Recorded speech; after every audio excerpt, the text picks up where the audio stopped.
Con la tarta acá, les digo que estábamos escuchando a Emanero de este lado y que nuestras palmas se disponen a recibir con un fuerte aplauso a uno de los pocos invitados que se hace cargo del mate cuando viene. Me refiero a Nacho Levi. ¿Cómo andas, Nacho? Acá estamos. Acá estamos, ¿no? Dando la parada, pero contento de estar acá y de verlos crecer desde el pie también, que nos pone contentos porque los queremos mucho y porque lo hacen muy bien. Siempre nos lo dicen y te agradezco mucho. No sé cuántas notas te hice ya, pero siento que cada vez la situación social va empeorando, ¿no? Ya han pasado algunos gobiernos, creo que la primera seguramente fue durante el gobierno de Alberto, no me acuerdo si en pandemia o algo así. Hablamos el año pasado también, cuando todavía estaba iniciándose el proceso electoral, creo que no estaban ni cerradas las listas. Y bueno, y quiero arrancar hablando de eso, de cómo ves vos la situación social, cómo están tus compañeros y tus compañeras. Preocupados, angustiados y ocupados también. Ocupados y ocupadas, fundamentalmente ocupadas. Compañeras en los comedores comunitarios que hicieron malabares toda la vida, en todos los escenarios. Y imagínate en este, ¿no? Es realmente desolador la situación de los comedores, la situación de la posibilidad de una nutrición viable para un futuro de las pibas y los pibes de los barrios está en manos solamente de esas compañeras. En repaso por algunos de los comedores ahí en Entre Ríos, en el barrio Paraná, que queda muy cerca del Volcadero. Es un basural gigante donde comen un montón de familias, donde una máquina mató un nenito hace no tanto tiempo, fue una noticia que salió por todos lados. Ahí hay 10 compañeras sosteniendo 281 raciones todos los días, con donaciones y nada más que donaciones, y 100 familias en lista de espera. En el barrio 13 de julio, en Jujuy, hace 5 meses. Lista de espera para comer, ¿no? Estamos hablando de eso. Que no baja nada de mercadería. En San Juan Bautista de Formosa, decíamos el otro día también, cerraron 5 comedores en las últimas 2 semanas, había 9, quedan 4. Y es muy perverso el nivel de impunidad que hemos alcanzado respecto a eso, ¿no? Porque sacá que Petovelo es la responsable de la financiación de la UBA y es la responsable de la caída del salario a un nivel más vertiginoso del 24%, creo que cayó más que en 2001, es también la responsable del desabastecimiento de los comedores y pareciera que no pasa nada, pareciera que eso no trae ningún costo. A mí realmente me gustaría ver a Petovelo en un barrio hacerle frente un día, 15 minutos, a lo que nuestras compañeras le hacen frente todos los días. Pero de verdad, no en las planillas, no frente a las cámaras de televisión, porque a los dirigentes sociales, a los que hacemos su trabajo desde hace mucho tiempo, con fuerza colectiva, nos desestimó, nos bardeó, nunca nos convocó, ni siquiera porque nos haya investigado. Sin conocernos, se montó sobre el estigma que podían generar de los orcos y Sarasa para desconocer el trabajo del territorio. Y le pidió a las vecinas que fueran a hacer una cola al ministerio. Esas vecinas fueron, las reprimió, las fantasmeó y hasta el día de hoy nunca jamás se comunicó con esas compañeras que siguen dando de morfar. Entonces realmente le invitaríamos a que vaya a un comedor, a que se pare de frente a esa lista de espera y que mire a los ojos a un pibe al que le vas a decir que no hay para darle de comer y verlo darse vuelta digiriendo que no va a comer. Después de eso anda a hablar de superávit y vas a devolver. Escuchamos y leemos, y ustedes lo señalan cada vez que tienen la posibilidad de hablar públicamente, que la frase es: no le están mandando comida a los comedores. Te quería preguntar, ¿cómo funciona ese circuito? ¿Cuándo funciona? ¿Cómo debería funcionar? ¿Y a qué responde la decisión? Porque claramente no es una decisión fiscal, ¿no? Pero estamos hablando de exenciones impositivas a Tierra del Fuego o a lo que sea, digamos, ¿no? En términos fiscales, para la plata que representa el presupuesto nacional, ni siquiera creo que haga la diferencia. ¿Cómo debería funcionar el circuito? ¿Cuándo funcionaba? ¿Si es que funcionaba? ¿Y a qué responde la decisión? ¿Y cómo se manifiesta? ¿Cómo se ve? Bueno, la resistencia de los comedores comunitarios viene de hace muchísimos años. Son las mismas compañeras que bancaron la topadora de Cachatore, las que pararon las ollas en 2001 y ya nunca la bajaron. Y eso se fue reforzando y en la pandemia le salvaron la vida a un montón de gente. Después las organizaciones sociales que surgieron en estos 20 años, del 2001 al 2021, del cacerolazo al coronavirus, se volvieron un vehículo o una extensión del Estado para llegar a esos lugares donde el Estado no puede llegar y y porque fue la herramienta con la que la comunidad se pudo organizar. Y eso de alguna manera fue evolucionando, como evolucionó la economía popular, desde abajo y desde la organización colectiva a formas jurídicas también.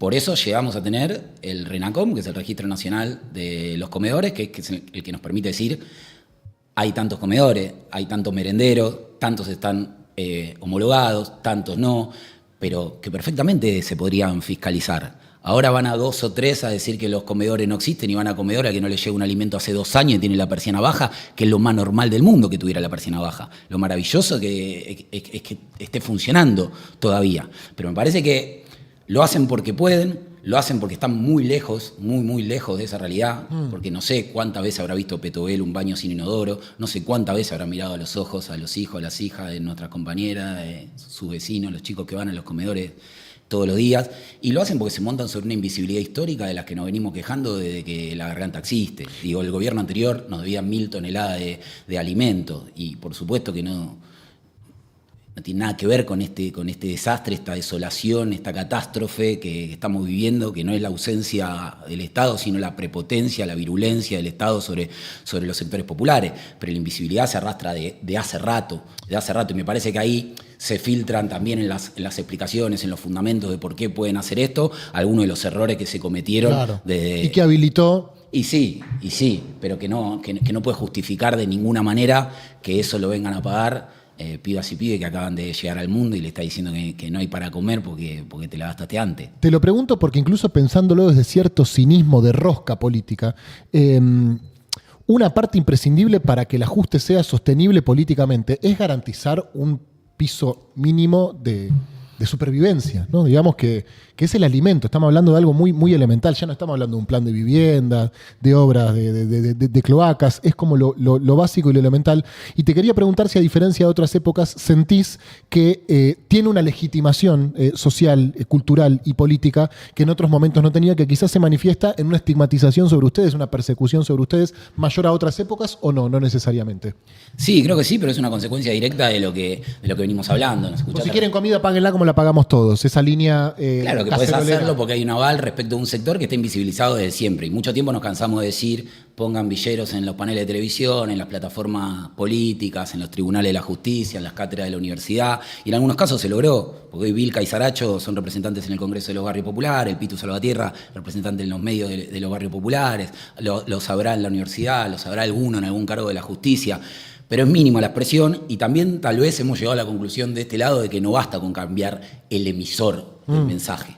Porque del otro lado está el receptor del mensaje, que es una sociedad cargada de prejuicios que los puede seguir abonando en la medida que no se choca de frente con esa realidad. Y si vos no tenés familia que come en los comedores, si no te tocó comer en un comedor y no te lo encontrás en ninguno de los ámbitos de la sociedad, ninguno de los ámbitos públicos de los que compartimos distintos estratos sociales, se hace realmente difícil. Por eso hay un protagonismo de los sectores populares por los que seguimos bregando también en este tiempo, donde el nuevo canal de comunicación pasó a ser fundamentalmente. Los canales de streaming del campo popular tienen un alcance que difícilmente tendría una revista de papel o un medio comunitario, pero no tiene tampoco las voces de esas compañeras y esos compañeros al frente de esa realidad. Entonces se va construyendo un imaginario respecto de lo que habita por ahí atrás, que se sostiene en debates de estudio a estudio de televisión. Y eso realmente es un problema porque ahora el principal emisor del mensaje que tenés es este presidente. Yo creo que la palabra presidencial no es un capital personal, es un activo público, es de todos. Y eso se está devaluando de manera vertiginosa. Ayer, el colmo, o anteayer, no sé, salió a decir que el salario le está ganando la inflación. No sé, habrá hablado con Galperini y Velocopit, debe ser los que le ganaron con su salario a la inflación. No, los ministros. Pues ponele. Los ministros la están ganando. Ponele. Sí. Por la positiva te pregunto si hay una expresión solidaria del pueblo argentino en este contexto, cuando el ajuste se vuelve tan evidente, tan descarnado, cuando, digamos, la malaria crece de una forma tan evidente que aparte se vuelve inocultable, aunque vivas en los barrios paquetos de la capital federal. Si está creciendo la organización. Creo que crece por inercia. Hablábamos recién afuera del micrófono, la perversa bonanza. Cuando vienen los tiempos de crisis aparece una sensibilidad en sectores medios que es notable, que es necesaria. Y ni hablar de aquellos que los barrios populares también salen a bancar en las crisis, de los artistas, de la cultura, de los docentes. Hoy muchos de nuestros comedores morfan gracias al Estado entendido en su sentido más profundo, que son ustedes que están del otro lado y que en la medida de lo posible bancan gelatina también. Y gracias a vos, y gracias al Indio, y gracias a Divididos, y gracias a Arbolito, y gracias a la Delio Valdés, y gracias a un montón de gente que pone el lomo y el mango que no tiene para que ahí se pueda comer. Ahora el recital de vos en Racing llenó la cocina de 2 comedores que si no tal vez hubieran tenido que bajar la persiana. Y eso literalmente está pasando ahora. Y creo que lo que vimos la semana pasada en la movilización en defensa de la universidad pública es tal vez el punto más alto de ese termómetro de la sensibilidad, la participación, la empatía, el compromiso social. Tal vez en los medios eso se presenta como una marcha blanca porque el protagonismo lo tiene obviamente el sector mayoritario de la universidad. Pero no es tal porque nosotros que no somos la organización más grande, tampoco la más chica, tenemos un montón de convenios con universidades nacionales que hacen posible el funcionamiento de los comedores, entre otras cosas. En la Universidad Nacional de La Plata, una diplomatura de promoción y gestión de la salud comunitaria o de comunicación popular, con la Universidad de Tierra del Fuego o la del Litoral, convenios para que los estudiantes den apoyo escolar en los barrios, con la de Córdoba de donaciones para asistir a los comedores. En la Jaureche el 89% de las pibas y pibes son primera generación universitaria. Y en la Garganta misma, nosotros tenemos un observatorio villero, que es una especie de INDEC de los barrios populares. Porque, por ejemplo, hay políticas públicas que son buenas, como los precios cuidados, pero al comercio del barrio no llega. Entonces el precio de la canasta en el barrio tiene otro precio. Y empezamos a trabajar con la UBA hace mucho tiempo en un observatorio propio. Bueno, el director del observatorio villero es un economista que se llama Diego, que estuvo hace poco en el programa de Berco y que vivió toda la vida en la Villa 21 y 24. De los conductores del programa de radio de La Garganta, que estaba en Nacional Rock y ahora posiblemente se lance en otra radio, uno de los conductores es Nelson Santa Cruz, un periodista de La Hostia, de la Villa 21-24, que se recibió en la UNDAV.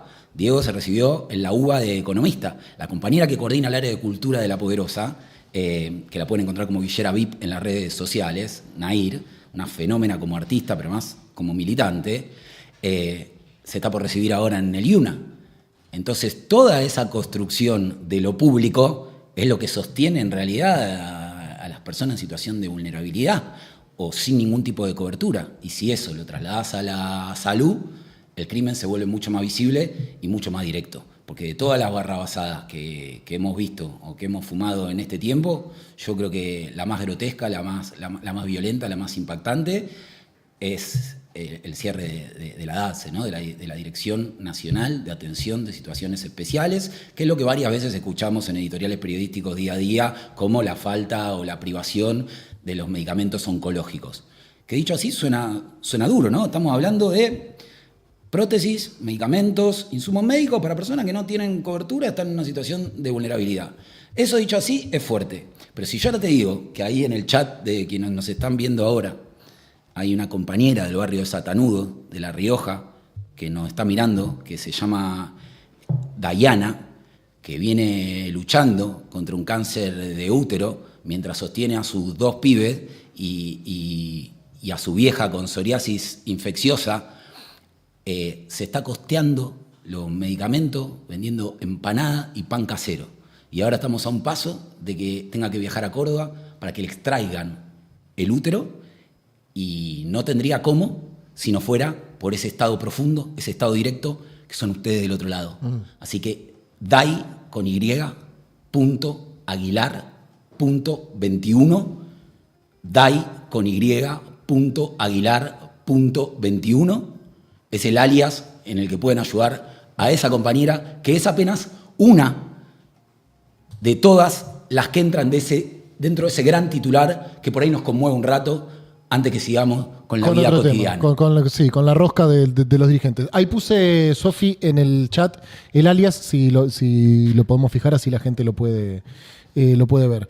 Hace poco estuvo el Roby Baradel acá, obviamente muy crítico con la política educativa que lleva adelante el gobierno de Milei, con el ajuste, con cómo entienden la educación pública, pero decía, yo con Torrendel hablo, qué sé yo, no sé, tengo diálogo con él. Después él te dice, sí, las partidas las tiene que firmar Caputo y hasta ahí llega, pero es una persona abierta al diálogo, que no se escucha, que no parece, digamos, un policía de docentes. ¿Ustedes hablan con Petovelo o con alguien del gobierno? ¿Hay algún puente para que alguien de ellos recoja este guante y en alguna reunión de gabinete diga, perdón, una cosita quiero aportar?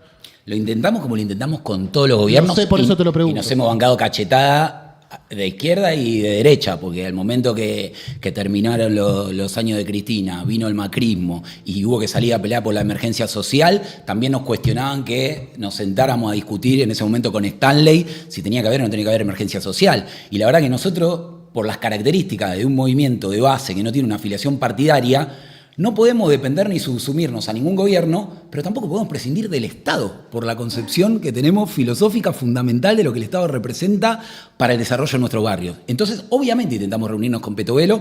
Primero tuvimos 2 reuniones con 2 funcionarios, ¿viste? Esa primera ventana que tuvieron de gobierno donde nombraban funcionarios que todavía no lo nombraron y después lo despedían sin haberlo nombrado. 2 pasaron de eso que ya ni me acuerdo los nombres. Que ya no están. Claro, fuimos a una reunión, después los tipos desaparecieron y no pasó nada. Después lo siguiente fue Petovelo diciendo que vengan uno por uno, que yo los atiendo. Y después fueron uno por uno y nunca los atendieron. Entonces, y después el argumento con el deslegitiman eso es realmente muy falaz, muy canalla. Vos podés encontrar un montón de irregularidades en distintas áreas del Estado que no funcionan. Pero la solución no puede ser amputar. No puede ser amputación. Si un docente adoctrina la UBA, la opción no es cerrar la UBA. Si un artista recibe un subsidio indebido, la salida no es cerrar el Inca. Y creo que el problema que enfrentan con los comedores y con la niñez es que es muy difícil de deslegitimar. Si yo te digo que hoy 7 de cada 10 niños son pobres, no te lo digo yo, te lo dice UNICEF, 7 de cada 10 niños son pobres y el 34% va a ser indigente, 1 de cada 3 chicos a fin del primer trimestre, ¿vos qué respuesta me podés dar como Estado? ¿Que la niñez es un curro? ¿Que te sobran 2/3 de los pibes? ¿Que en realidad los niños son ñoquis? Y es deficitaria la niñez, ¿no? O sea, es algo que consume alimentos, juegos en el mejor de los casos y que no produce en términos liberales, es deficitaria. Y que además no solamente no interviene en la caída del salario, sino que interviene por la negativa. Es el único gobierno que dice el mercado es libre para todos, menos para la paritaria. O sea, te voy a poner un techo a lo que vas a cobrar, pero no me pidas un techo para lo que vas a pagar. Todo lo demás está liberado. Es espectacular. Che, ¿van a participar como organización, de la marcha del 1 de mayo convocada por la CGT? Vamos a participar de la marcha del 1 de mayo convocada por la CGT y vamos a participar de la marcha de hoy no convocada por la CGT. No convocada por la CGT. Lo cual nos parece sumamente preocupante, sumamente inexplicable. ¿Te referís a la movilización para manifestarse en contra de la ley bases, de la aprobación de la ley bases? Absolutamente, que más que una ley bases es un hachazo más, tal vez el definitivo, a esta realidad, a este sector social del que estamos hablando. ¿Qué es lo que más te preocupa de esta ley, Nacho? Todo de principio a fin. Empecemos por el nombre, porque la verdad que el cinismo de llamarla ley de bases, salvo que sea de bases militares, para las bases es el mismo tiro en el pie que era hace unos meses. Habrán moligerado algunas cosas como para poder justificar el cambio de opinión de los que entonces no levantaron la mano y hoy la van a levantar. Pero si vamos a lo específico, en un contexto en el que no hay plata, ¿cuál es la necesidad de condonarle la deuda de aportes patronales a los principales empresarios? ¿Tiene lógica dentro de la cabeza de un tipo que cree que los héroes son los que fugan guita, los dueños de la Argentina y Margaret Thatcher? En ninguna otra. La derogación de la moratoria previsional. La derogación de la moratoria previsional es lo más parecido a la pena de muerte que vivimos para un montón de vecinas de los barrios populares. Y no solo de los barrios populares. No, claro. Porque con la derogación de la moratoria, 9 de cada 10 mujeres que hoy podrían jubilarse no se van a poder jubilar sin moratoria. En un contexto en el que estamos viviendo la realidad que mencionábamos recién. El cierre del monotributo social. El cierre del monotributo social implica que hay 600.000 trabajadores que si esta ley se vota van a pasar a la más absoluta informalidad y que ampliado a sus familias son 1.200.000 personas que se van a quedar sin cobertura médica. Las detenciones arbitrarias, porque la única manera que podés sostener ese modelo es con represión. Entonces, lo que se avecina, más allá de las generales, ¿no? Que el núcleo de la ley bases es el mismo que era, facultades delegadas para que el presidente se maneje como un monarca y la declaración de las emergencias que ellos consideran prioritarias. El robo al Fondo de Garantía del ANSES, el fin de las indemnizaciones, porque el modelo de la UOCRA de fondo de cese laboral básicamente que te van a rajar y que no te van a indemnizar, los recortes de salud y educación, y después una reforma laboral que de ninguna manera viene a facilitar o agilizar las leyes laborales ni a facilitar el empleo, porque eso es inviable mientras no haya crecimiento económico. Entonces, realmente nos preocupa muchísimo que pueda salir adelante. Es un proyecto de ley que a una realidad que vemos oscurísima directamente le baja el telón. Corregime si me equivoco porque esto no es un dato, es más bien una opinión. Con el macrismo la oposición era un poco más clara, estaba un poco más claro. El modo y el alcance de la oposición. Estaba, bien diferenciado desde el principio qué sectores se oponían, qué sectores iban a colaborar, de qué manera podíamos oponernos. Había un pueblo muy movilizado. La organización política, a mi entender, tenía una experiencia cercana que defender, mucho más próxima. Me da la sensación que la derrota con Milei coloca a gran parte de la dirigencia en un lugar medio de abismo, ¿no? Sé que sos futbolero, es algo parecido a irte a la B, ¿no? Lo que pasó para la casta del campo popular, llamémoslo, ¿no? Porque una cosa es perder con el macrismo, los radicales, 2015, después de 2 años de gobierno, el salario más alto de América Latina, etcétera. Y otra cosa después de los 4 años de Alberto, con todo lo que significó ese gobierno, internamente para el campo popular, perder con Milei por 12 puntos, que todo esto esté pasando, como vos decías, y que haya habido errores tan groseros que de algún modo habiliten esto que está sucediendo. ¿Qué ves de distinto con el macrismo y por ende cómo ves que tiene que ser nuestra oposición a este gobierno? Bueno, primero tomate un mate porque dijiste que me hice cargo del mate y no te conviene ninguno. Por lo menos uno te voy a dar. Me parece que tenemos que bajar todos 3 escalones, encontrarnos en el llano, recuperar un manto de unidad y de humildad que nos encuentre. Y ¿Dónde, Nacho? Perdón, ¿dónde? En el amplio espectro de la oposición popular o del campo popular, que creo tiene que poder generar una nueva síntesis. Y ahí creo que los jóvenes tenemos, y me incluyo, una responsabilidad grande de ponernos los pantalones y de hacernos cargo. Yo veo algunas figuras históricas del peronismo dando vueltas por los canales y tratando de generar una idea de reconstrucción, un programa con teoría, con doctrina, y me parece que tiene lógica.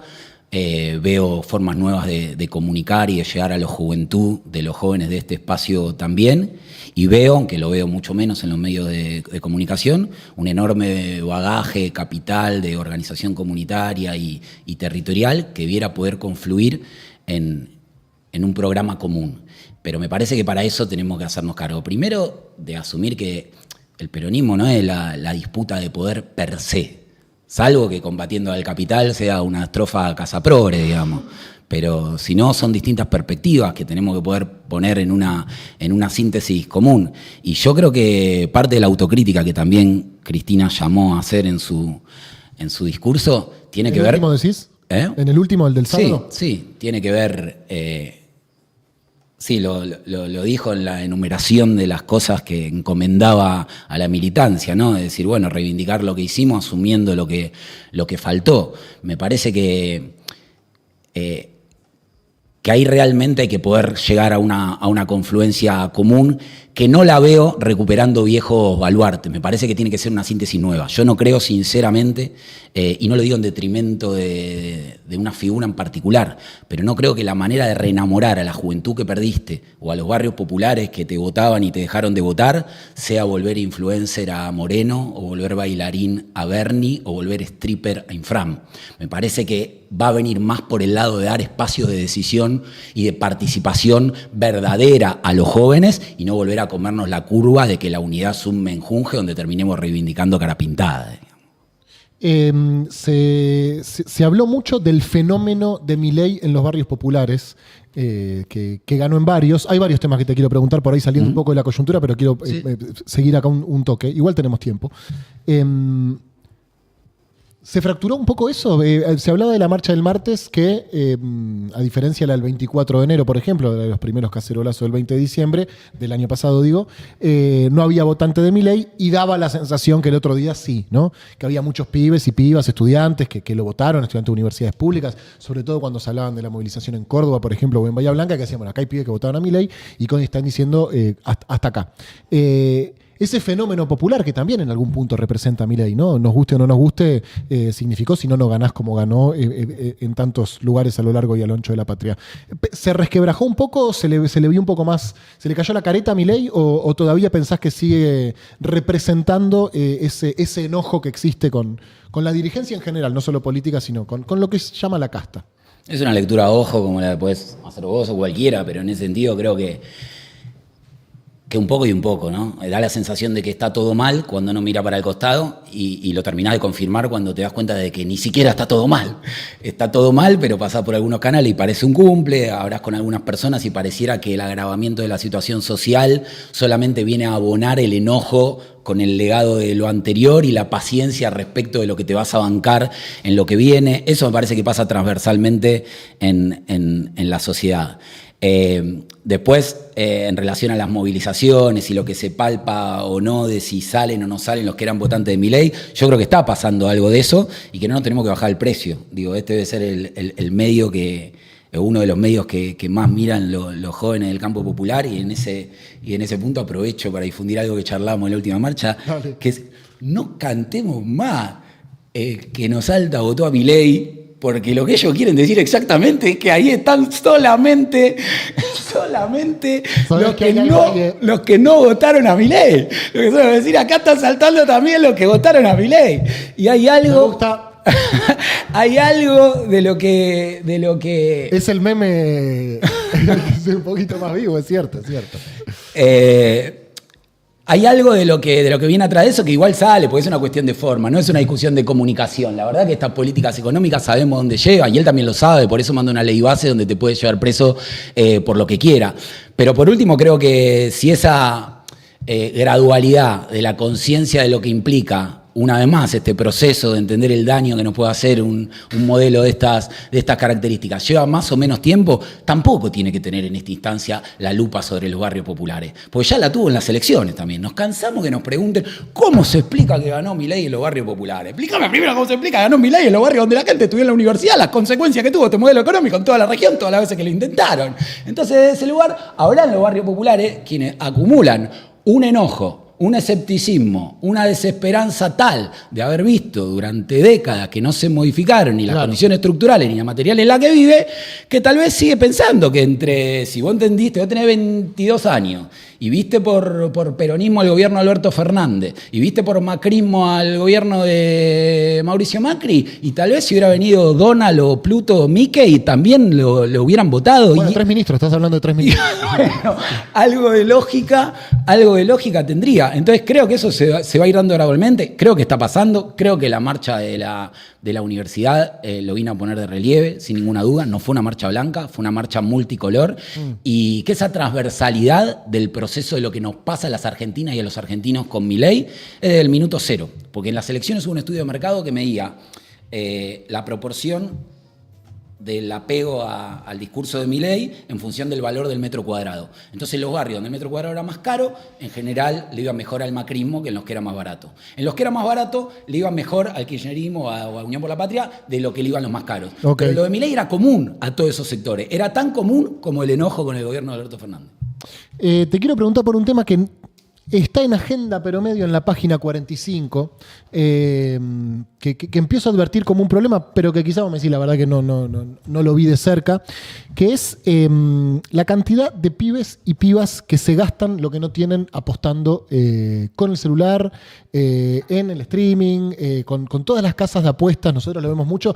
Por eso, tío, quizás es un tema nuestro, de nuestro nicho, porque están todos los canales de YouTube y todos los streamers muy copados por esa agenda. Las casas de apuestas, bueno, también en las camisetas de fútbol de prácticamente todos los equipos hay una. Y hace poco, la semana pasada, se conoció la noticia de un pibe de 14 años que se suicidó después de gastarse los ahorros de su madre.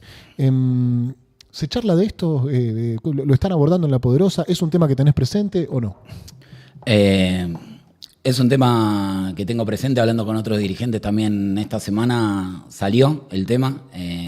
Yo doy clase en una escuela de periodismo deportivo donde es ineludible, porque todos los equipos grandes tienen en la camiseta una invitación a que los pibes apuesten. Yo sí te tengo que responder de la experiencia directa de compañeras y compañeros alrededor. La ludopatía es un tema que nos preocupa, como el alcoholismo, desde hace mucho tiempo, y que siempre crece de la mano que crece la pobreza o la crisis económica, y tal vez lo vemos más en compañeros o compañeras adultas y en distintas formas de juego, porque entiendo que realmente hay un nivel de agobio de la situación económica en los barrios populares que en muchos casos no deja margen ni para las apuestas ni para ninguna otra cosa. Pero sí me parece un fenómeno que no desatendería ni de casualidad, y creo que lo más preocupante en torno a eso es la liviandad con la que se va expandiendo, como si lo que nos estuvieran invitando fuera a jugar al ajedrez.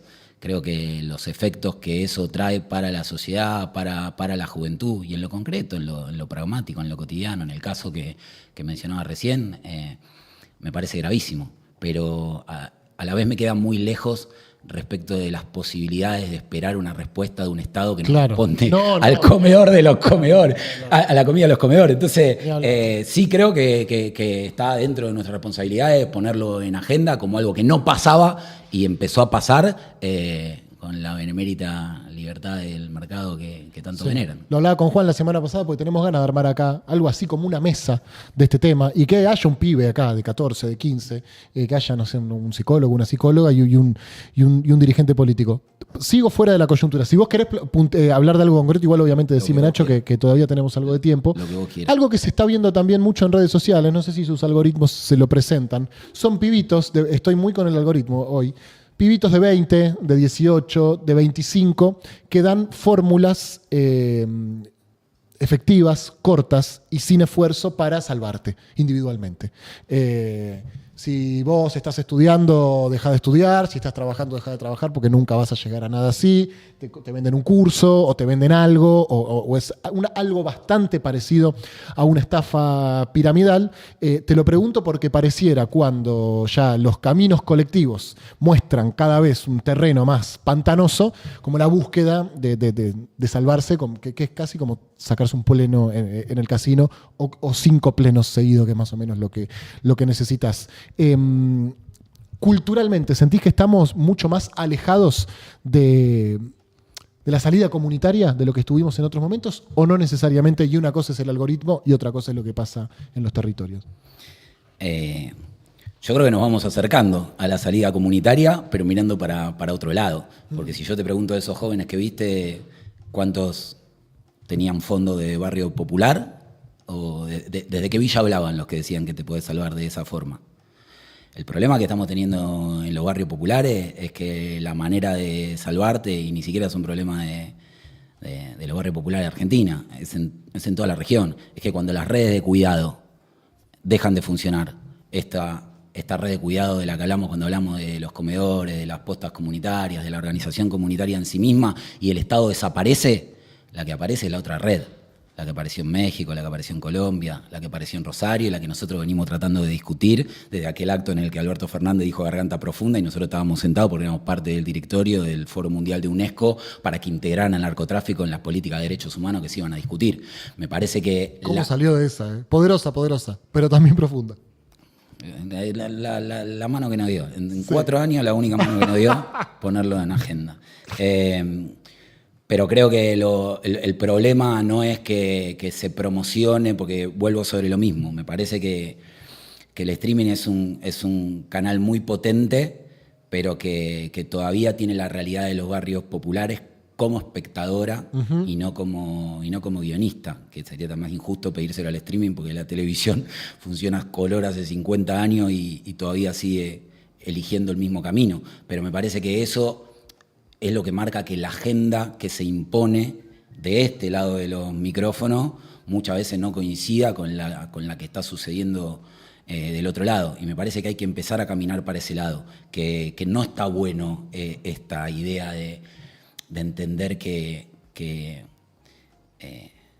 llevarse bien con el capital y pensar que recomponer la industria nacional y tener un modelo de producción de riqueza va en contramano del progresismo, que se volvió algo pedorro y que hay que denostarlo. A mí me da entre bronca y vergüencita cuando veo a veces algunos pibes de 20 que pueden estar piolas, pueden tener buena forma de comunicar, vapuleando a compañeros que están poniéndole el lomo a una realidad que no conocieron ni por la tele. Y me pasa lo mismo con dirigentes de 60, 70, que otra vez no deben estar en un baño con pozo desde hace 40 años y ahora se montaron sobre la idea de que ser progre. Yo creo que hay más cancherismo digital que activismo territorial. Hay likes. Y eso es un problema. No solo likes, en lo que se consume, en lo que se vende, en lo que se promueve. Me parece que hay que volver a recuperar esa idea. Hay mucho analista del peronismo y poco practicante.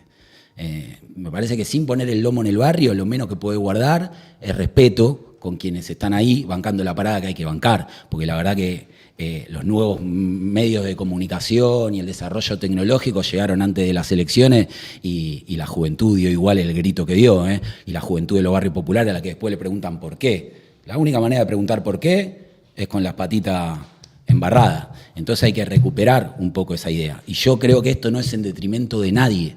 Creo que tenemos la responsabilidad de componer nuevas canciones. Y eso no implica desvalorizar el gobierno de Néstor y Cristina, ni mucho menos. Que tipos como Moreno, que son símbolos de la doctrina peronista y que tienen un modelo de producción de la riqueza, que por ahí es lo que le faltaba al progresismo, como los pibes que manejan los nuevos canales de comunicación o de la música de una manera masiva y espectacular, como las vecinas y los vecinos de los barrios populares que tienen el saber y el conocimiento de la diversidad, tienen que confluir en un proyecto común y que en la medida que nosotros nos sigamos haciendo bullying unos a otros para ver quién se ubica en la pole position, la vamos a terminar cagando. Es difícil. Perdemos todo. Pero es la única manera en la que podemos recomponer. Yo creo que si eso sucede, porque pasamos de corrernos por izquierda, con que no estamos lo suficientemente construidos, a corrernos por izquierda porque somos demasiado políticamente correctos. Y entonces ahora el progresismo es una cagada. La verdad que lo que no nos gustaba del progresismo a nosotros mismos era que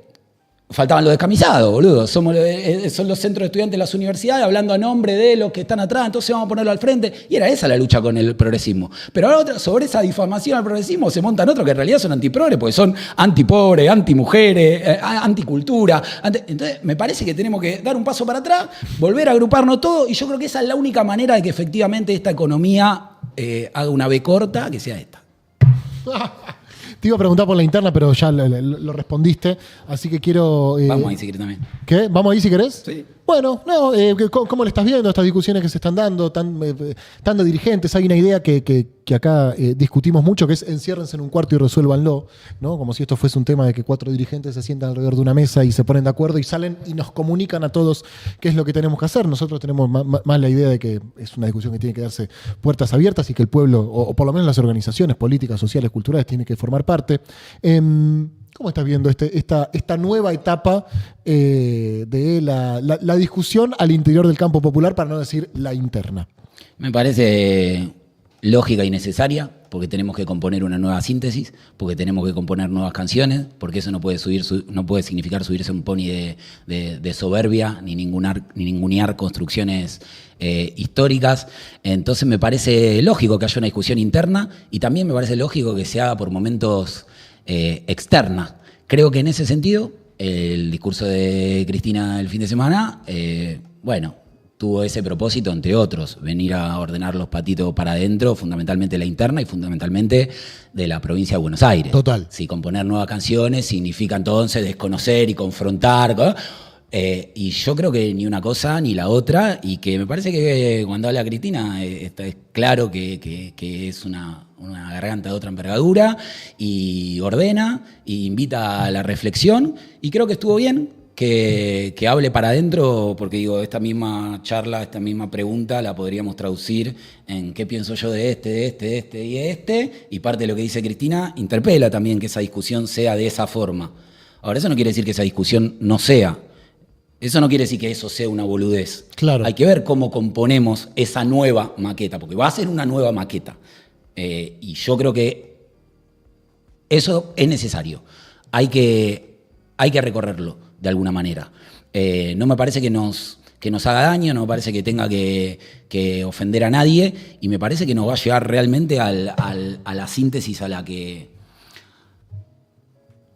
muchos quisiéramos llegar. Todos queremos ver una alternativa para salir de esto, ¿entendés? Y cuando yo a veces veo a Moreno plantear algo de lo que, hablando con Juan, con otros dirigentes del sector, nos cuestionamos, como decir, che, ¿qué falta para que algo a lo que le pusimos el cuerpo, generamos organización de abajo, con todas las cagadas que nos mandamos, pero qué falta? Y bueno, una de las cosas que falta también es un modelo de producción, de riqueza propia, de cómo vas a desarrollar esa industria. Pero de vuelta, cuando veo que quienes portan un conocimiento bardean a quienes portan el otro conocimiento, y eso nos termina alejando, y a veces te deja más cerca del enemigo que de los propios, y la terminás cagando. Así que en síntesis creo que estuvo bien que Cristina ordenara un poco el discurso de lo que ve técnicamente para la afuera, que ordenara un poco la discusión para adentro, y también que le hablara a la Casa Rosada, porque creo que le habló a la Casa Rosada y que le habló al psicólogo de Milei en particular, cuando le dijo, no tenés un plan de estabilización. Sí. Vos no tenés un plan de estabilización. Y lo repitió. Saliendo un poco de la coyuntura, preguntarte cómo estás viendo el rol de las organizaciones sociales, que ya desde hace varios años son un sujeto político muy relevante en contextos muy distintos, ¿no? Durante el macrismo pudieron ejercer cierta presión y establecer algunos canales de negociación, por los cuales incluso recibieron muchas críticas por parte de algunos compañeros. También durante el gobierno de Alberto, que algunas organizaciones hicieron cargo de algunas políticas públicas dentro del ministerio, por ejemplo. ¿Qué balance haces de estos años de recorrido de las organizaciones sociales? Digamos, para pensarlo. Tengo muchísimo respeto y amor por la construcción de los movimientos sociales, porque es el tiempo histórico que me tocó vivir. Yo cumplí los 20 con el desencanto absoluto de los partidos históricos. En el 2001, cuando empezamos a nacer todas las organizaciones, había que inventar algo. Sos 2001er, como dice Grabois. 2001er, totalmente. Y hicimos lo mejor que pudimos. Yo no creo, como leí en algunos análisis, que el peronismo tenía un sujeto histórico que eran los trabajadores, el movimiento obrero organizado, y después el kirchnerismo pasó a tener de interlocutor a las organizaciones sociales, entonces era como una involución del peronismo o como una tercerización. Se cambió la CGT por la CETEP. Pero yo creo que eso es desconocer que lo que cambió fue el mundo, que hoy la mayoría de los trabajadores son trabajadores informales, y que las organizaciones sociales son el movimiento obrero organizado de los desocupados desorganizados, que no son de los empleados, porque no eran desocupados, compañeros que ya están laburando, no están contenidos por el movimiento obrero organizado, y se organizaron a partir de eso para pelear por las paritarias de los que no tenían sindicato que los represente. Y eso me parece loable. Después, en el marco de esa discusión, entramos en una discusión que no se dio solo en las organizaciones sociales, se dio también en los organismos de derechos humanos, que fue de frente a un gobierno que reivindicaba políticas de derechos humanos o políticas sociales que se demandaban desde nuestro sector, hasta qué punto ponerse la camiseta y hasta qué punto mantenerse como un actor ecuánime de la discusión. Esto significó la ruptura de muchos de los organismos históricos de derechos humanos y la divergencia de caminos de algunas organizaciones sociales. Como vos decías, varias de las organizaciones sociales pasaron a ser parte de las estructuras de gobierno. Uh-huh. Y eso permitió conseguir mejores políticas públicas, que esas organizaciones particularmente tuvieran un crecimiento exponencial, que otras también pudieran crecer por la empatía de quienes estando del otro lado del mostrador comprendían el escenario, pero también trajo un costo enorme, claro, que fue la erosión de toda esa dirigencia social, claro, que hasta el momento tenía un reconocimiento unánime de la sociedad por su trabajo simplemente de la lucha contra la pobreza, Y de golpe pasa a tener un enorme porcentaje de la sociedad porque sos representante de un sector de la lucha partidaria.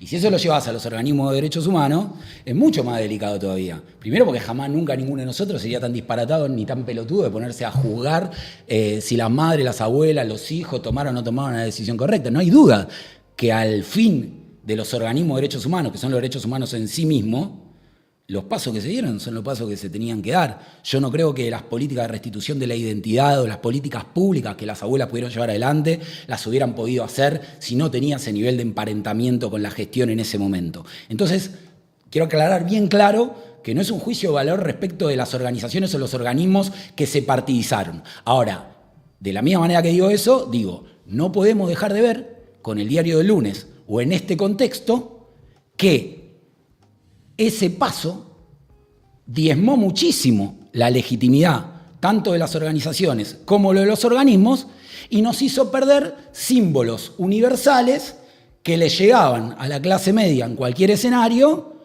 y hoy no necesariamente es así. La síntesis de eso podría ser cualquier idiota gritándole chorra a Estela de Carlotto por los bolsos de López, ¿entendés? Un organismo de derechos humanos pasó a pagar los costos que pagaba un partido político que tiene la erosión lógica de la dinámica partidaria, más allá de los hechos puntuales de corrupción, de las cagadas que efectivamente se mandaron. La única herramienta para la constitución de la democracia y fundamentalmente del poder popular no son los partidos políticos. Los partidos políticos son una herramienta poderosa, son una herramienta que no deslegitimamos nunca. Nosotros no somos parte de un partido político, pero jamás nos hubieran parado en la vereda de la antipolítica, jamás nos hubieran decir, no da lo mismo esto que lo otro. Es una herramienta, pero nos quedamos afuera porque es una herramienta complementaria. Yo digo, pienso y siento cosas muy parecidas que Juan o que muchos otros dirigentes, y creo que pisarnos los tobillos en una misma baldosa no sería inteligente. En cambio, no entrar a la dinámica partidaria para poder mantener una mesa de diálogo generacional que me permita tener hoy el mismo diálogo que tengo con Juan, con Miriam, o con Santoro, o con Gómez Alcorta, o con Donda, o con lo que fuera. Estos puntos de encuentro que vimos el 24, por ejemplo. El 24, en el escenario de la vigilia que hicimos en Plaza de Mayo, estaba Juan, estaba Santoro, estaba Vicky Montenegro, estaba invitado Guado, que no pudo llegar, dijo que no pudo llegar, está invitada Miriam, que estaba invitada y dijo que tenía otra actividad. Y esto no sé si es porque el partido prefería, no prefería, pero lo que voy es, invitados estaban todos, y en el tú a tú, ninguno dice no voy porque no me parece, no voy porque es una cagada. Si vos me preguntás a mí, ¿qué duda tengo yo de que cualquiera de los que te nombré dentro del peronismo tiene más cercanía con Miriam que con Massa? Y no estoy diciendo con esto, entonces vamos todos contra acá, todos contra allá. Estoy diciendo, esto nos tenemos que poder encontrar. No puede ser que a veces los políticos del campo popular sean más conservadores que los políticos conservadores. Porque estos se acusan de poner bomba en los jardines de infantes, se toman 3 cafés e hicieron una fórmula juntos. Y nosotros parece que siga siendo caprichoso o infantil pedir que se encuentren distintas tradiciones. Porque siento que Santoro no viene de la militancia territorial. O que Juan no viene del núcleo del PJ ortodoxo. Y que cada uno de los partidos en su historia se mandó sus cagadas. Pero tenemos que poder encontrarnos en esos puntos de síntesis, como por ejemplo fue también la marcha por la universidad. Me parece que tenemos que aprovechar al máximo esas instancias de encuentro y tenemos que favorecerlas. Y no las favorecemos haciéndonos bullying entre nosotros para ver quién se ubica primero a la hora de repartir los cargos. Clarísimo, Nacho. Yo por mi parte estoy. ¿Vos tenías ganas, estás con ganas de decir algo más? ¿Viniste a traer algún punto que te gustaría conversar y que yo no te pregunté? No, todas estas cosas que tengo por acá. No, porque te veo con 1000 anotaciones. Es que nosotros somos 114 asambleas, tratamos de poner en orden de prioridad las cosas que van surgiendo de los barrios como prioritario, como urgente, por eso lo de edad y lo de la salud, lo que nos preocupa, esta ley de bases que no creo estén mirando ahora, porque ojalá estén atentos a lo que están debatiendo ahí, pero ojalá tengan la sensibilidad suficiente del otro lado para poder mirar a los pibes esos que no miran a los ojos en los comedores todos los días, porque los miran nuestras compañeras, y dejar la mano ahí apoyadita en la mesa donde la debieran dejar. Quiero sí por ahí cerrar invitando a que nos encontremos más. Nosotros hacíamos una revista de papel, y no fue hace 100 años, somos una revista de papel, todavía no tenemos ni TikTok, no pudimos desarrollar estos canales. Y a mí me parecen alucinantes. Todos nuestros compañeros de la radio, la revista, las asambleas, todos ven los streaming, y no solo y no solo los de política, pero esta también siento que nos estamos quedando afuera, nos estamos quedando atrás, y no la garganta, no los movimientos sociales. La realidad de los barrios populares, contada, entendida, diseminada en primera persona. Entonces, de ese lugar, volvernos a plantear aquella cosa de pensar una gelatina poderosa, de alguna manera, como sea que la vayamos a inventar, y del otro lado, volver a pedir que todo el escepticismo, las diferencias, las rispideces, la podamos dejar de lado para encontrarnos donde hay que encontrarnos, que es en el territorio. Eso no se suplanta con comunicación, no se suplanta con teoría de la doctrina, no se suplanta con internas partidarias, hay que estar ahí poniendo el lomo. Y para terminar, redondear citando un filósofo que me hizo llorar hoy, que se llama Kiki, que es un vecino del barrio de Zabaleta, que empezó a escribir en La Garganta cuando tenía 12 años, que perdió a sus 2 papás, que fueron bastiones de la fundación de nuestra organización, que hoy escribió un rap hermoso y que un día nos dejó una enseñanza junto a José Pablo Feynman, que yo les quería compartir cuando La Garganta recién empezaba, en una cumbre de filósofos que hicimos en la casa de José Pablo Feynman. Kiki tenía 12 años, llegó una lista de preguntas, hablaron de la existencia de Dios, del capitalismo, del comunismo, de todo, y en un momento dado, Kiki corre las preguntas en el cuaderno así como el que tenía yo, y le pone la mano en la rodilla y le dice, José, yo te quiero hacer una pregunta de filósofo a filósofo. Era un momento en el que América TV acaba de sacar un informe que decía Zabaleta, un desafío a la muerte. Kiki le puso la mano en la rodilla y le dijo, si yo te invito a venir a mi barrio, ahora, cuando terminamos la nota, ¿vos vendrías? Y José Pablo Feynman, en un acto de honestidad intelectual notable, un compañero que lo quiero decir antes de la anécdota porque lo respetamos infinita y eternamente, se corre para atrás y le dice, mira, Kiki, te voy a decir la verdad. No es que yo no puedo ir a tu barrio cuando terminamos la nota, pero no sé si iría a tu barrio cuando termina la nota. Pero no porque tengo el miedo que puede tener el que mira tu barrio por televisión, sino porque yo conozco la realidad de tu barrio y lo que siento es que mi mayor aporte para mejorar la realidad de tu barrio hoy son los artículos que escribo en el diario, las ideas que vuelco en mis libros, el mensaje que intento dar en la universidad. Y antes que diera el siguiente ejemplo, Kiki le volvió a poner la mano en la rodilla y le dijo, José, yo te voy a dar un consejo de filósofo a filósofo. Tenés que venir al barrio. Y Feynman le dijo, pero Kiki, si yo fuera al barrio, realmente te lo digo, no soy tan importante, no sé qué cambiaría. Tenés que venir al barrio, vos cambiarías. Cambiemos.